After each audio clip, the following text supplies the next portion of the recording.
ang hanap mo ay lomi na hindi lang malasa, kundi giant at overloaded pa sa toppings, nako tiyak perfect sa'yo ang binisita ng aming team. Pero saan nga ba ito? Tara silipin natin yan dito sa Tipid Trips!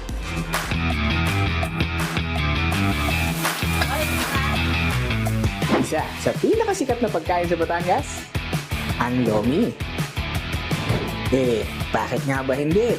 Bukod sa pamanang kultura nito, gumagamit pa ng iba't ibang sariwang rekado na approve ng mga Batanggenyo.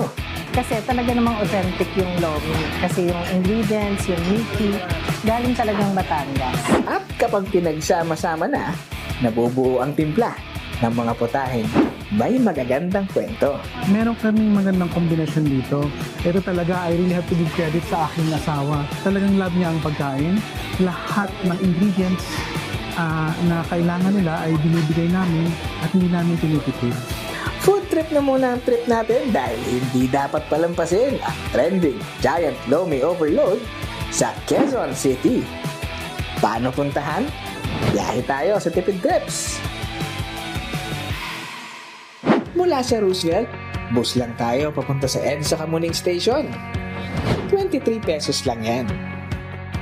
Pag nakababa ka na, makikita mo na ang trending na Mount Kamuning, pero buti na lang hindi na tayo tatawid dyan dahil konting lakad na lang sa Scout Borromeo papunta sa Summer Ave.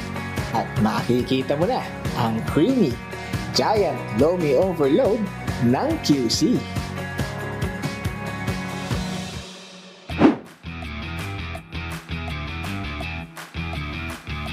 Start kami, maliit na karinderya. Naisip namin itong umpisahan kasi lagi kami nagdidiskusyon sa bahay. Anong kakainin natin? Sino magluluto? Nag-start kami dito para nga sa mga kapitbahay lang namin yung mga condominiums. Tapos napapansin namin, nag-iba-iba na yung mga mukha ng pumupunta. Tapos grupo-grupo sila. Nagugulat na lang kami. Ang lagi namin napapansin, ang loming Batangas namin. So, every month, laging may pagbabago kasi hindi namin inaasahan na dadagsain kami ng maraming tao. Kasi talaga namang authentic yung lomi. Kasi yung ingredients, yung meaty, galing talagang Batangas. Sinong mag-aakala na ang bunting kayo na ito ay maghahain pala ng overloaded Giant Lomi?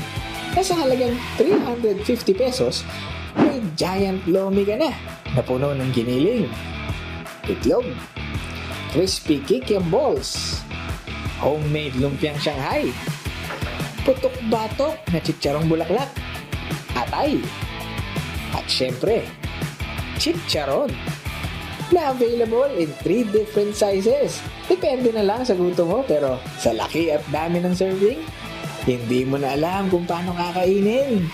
Sir, paano ba yung pagkain ng lomi? Yung tamang paraan ng pagkain ng lomi?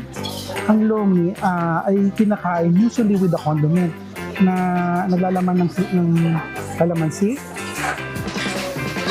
at ng sibuyas at ang sili.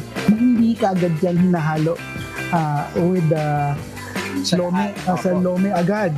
Bawat subo, usually, dun lang nila nilalagay at hinahalo. Pero yung base po ng soup natin, malasa na siya. Malasa na yan, pero it will be enhanced 100 times. Hindi magiging kompleto ang lomi, ang lasang lomi, kung wala na itong condiment, lalong-lalo na yung pampanghang. Super sarap.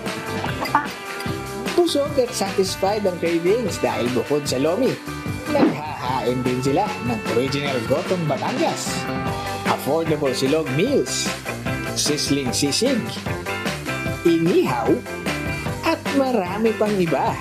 Meron kaming magandang kombinasyon dito. Yung mga short order, pero meron din kaming lutong bahay na nagbabago-bago every day or every week. Kaya hindi sila magsasawa. Bukas ang kainan 24 hours mula Lunes hanggang Sabado. Kaya wala ka ng dahilan para tanggihan ang gutom at cravings mo. Dahil sa total natin na 1,000 pesos lang, busog na ang 8 hanggang 10 magbabarkada. 100 pesos lang ang ambagan kada isa.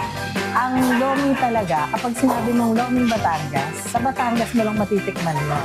Hindi na kailangan pumunta ng Batangas. Nandito na lang sa Quezon City, so hindi ka nagagastos papunta ng Batangas para matikman mo ang loming Batangas. Malapit, marami, authentic, at malasa. Ang tanong, Lalayuhin mo ba?